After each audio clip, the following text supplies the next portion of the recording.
नमस्कार. मी पंजाब डक हवामान अभ्यासक मुक्काम पोस्ट गुगल धुमगाव तालुका शिलो जिल्हा परभणी. आज आहे 4 ऑगस्ट 2024. मागं 2 दिवसापूर्वी एक व्हिडिओ आपण दिला होता की राज्यामध्ये म्हणजे 8 तारखेपर्यंत पाऊस राहणार आहे. तर परत एक शेतकऱ्यासाठी खास करून अंदाज देत आहे, कारण की काय झालं की आज म्हणजे पुण्याकडं म्हणजे खूप पाऊस झाला, पुणे मुंबई नाशिककडे पाऊस झाला आहे, म्हणून सतर्क राहावं म्हणून हा अंदाज देत आहे. कारण की काय झालं की वरचे धरण भरल्याच्यामुळं पाणी सोडण्यात येते आणि वरती पाऊस चालू येतं. आणखीन एखाद्या दिवस पाणी विसर्ग वाढू शकतो, वाढील्यास पुन्हा परत पुण्यामध्ये पाणी शिरू शकतं, म्हणून हा अंदाज राज्यामध्ये म्हणजे आज 4 ऑगस्टपासून पुन्हा म्हणजे आता 4, 5, 6, 7, 8 दरम्यान आणखीन पावसाचा जोर वाढणार आहे, म्हणून हा अंदाज लक्षात घ्यायचा. मुंबई, नाशिक, उत्तर महाराष्ट्र, त्याच्यानंतर पुणे या भागात जरा जास्त पावसाचा जोर वाढणार आहे, म्हणून हा अंदाज लक्षात घ्यायचा. त्याच्यानंतर परत सर्व शेतकऱ्याला सांगू इच्छितो की राज्यामध्ये म्हणजे 5, 6, 7, 8 दरम्यान काय झालं की ह्या 5, 6, 7, 8 दरम्यान राज्यामध्ये परत आणखीन पाऊस पडणार आहे. म्हणजे कोणत्या भागात कुर्डुवाडी, जत, सांगोला त्या भागात बऱ्याच ठिकाणी पाऊस कमी आहे. आता हा पाऊस तिकडल्या भागात देखील पडणार आहे, म्हणून ही एक त्यांच्यासाठी आनंदाची बातमी.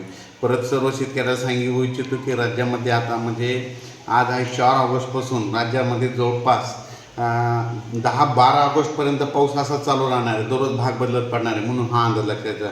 परत एक सांगू इच्छितो की काय झालं की बरेच जण म्हणतात की खंड पडणार, तर सर्वांना सांगू इच्छितो जे हे अंदाज बघतात त्यांना एक माझं सांगणं आहे की राज्यामध्ये असं या ऑगस्टमध्ये खंड वगैरे काही पडणार नाही, कारण की हा पाऊस राज्यामध्ये चालूच राहणार आहे.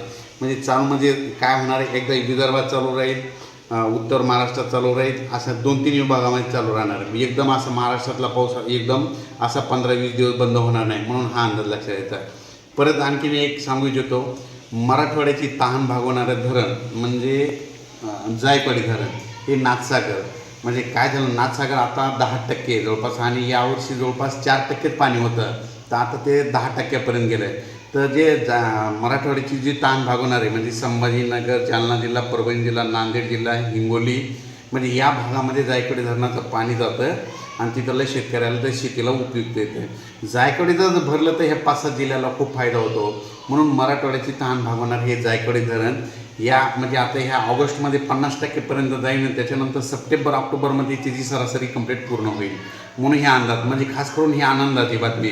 कारण की आता राज्यामध्ये पाऊस आता उत्तर महाराष्ट्राकडे वाढतच जाणार आहे. उत्तर महाराष्ट्रात पाऊस वाढला की तिथले धरणं जवळपास भरलेले आहेत, त्यांचं पाणी सोडावं लागणार आहे, त्याच्यामुळे ते पाणी जायकवाडीकडे येणार आहे, म्हणून ही मराठवाड्यातल्या शेतकऱ्यासाठी खूप आनंदाची बातमी. त्याच्यानंतर मांजरा धरण देखील म्हणजे यावर्षी सप्टेंबर ऑक्टोबरपर्यंत ते देखील भरून जाईल, म्हणून ही देखील खास करून आनंदाची बातमी. पण राज्यामध्ये सांगायचं झालं तर असं एकदम असा खंडगिंड वगैरे काही पडणार नाही. फक्त काय होणार आहे, 8, 9, 10च्या दरम्यान फक्त मराठवाड्यामध्ये काही जिल्ह्यामध्ये सूर्यदर्शन होणार आहे, आणि काही ठिकाणी ह्या 2-3 दिवसामध्ये थोडं सूर्यदर्शन होणार आहे. एकदम असा 10 दिवस पाऊस बंद होणार, असा पाऊस बंद होणार नाही. म्हणून शेतकऱ्यांनी काय करायचं की काय झालं, इतका पाऊस चालू आहे काही ठिकाणी की त्यांचे पिकं सगळे पाण्या वाचून चालले, म्हणजे पाणी जास्त झाल्यामुळं शेतातून सोयाबीनमधून पाणी निघाले, कापसातून पाणी निघाले. म्हणून काय करा, जशी वेळ भेटेल तसं तुम्ही शेताची काळजी घ्या, खत वगैरे द्यायची तर ते देखील देऊन घ्या. पण राज्यातला पाऊस असा एकदम असा बंद होणार नाही, म्हणून हा अंदाज लक्षात घ्या.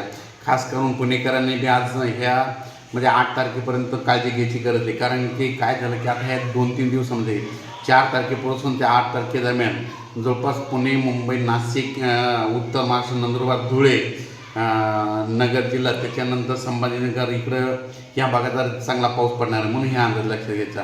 आणि त्याच्यानंतर पूर्व विदर्भातले 6 जिल्हे आणि पश्चिम विदर्भातले 6 जिल्हे दररोज भाग बदलत मात्र चांगला तुमच्याकडं पाऊस पडणार आहे. ज्या ज्या ठिकाणी ऊन पडेल तिथं मात्र जोराचा पाऊस येणार आहे, म्हणून हे अंदाज लक्षात घ्यायचा.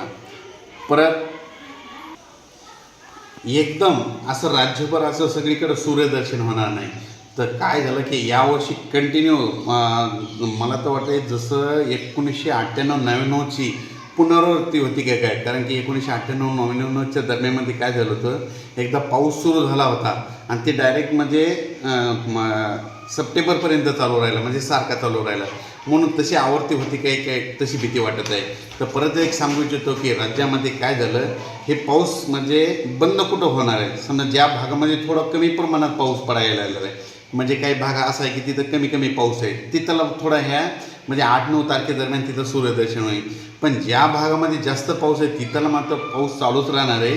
2-2 दिवसाला तिथं पाऊस येतच राहणार आहे, म्हणून हा अंदाज लक्षात येतात.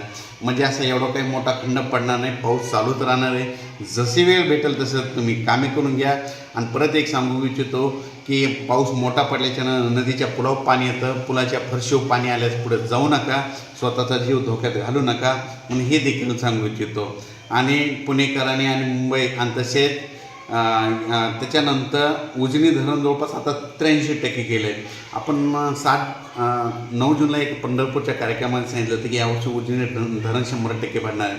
तर उजनी धरण जवळपास मायनस असून आता प्लसमध्ये 83% गेलं आहे. तर उजनी धरण आता आणखी 2-4 दिवसात भरतं आहे.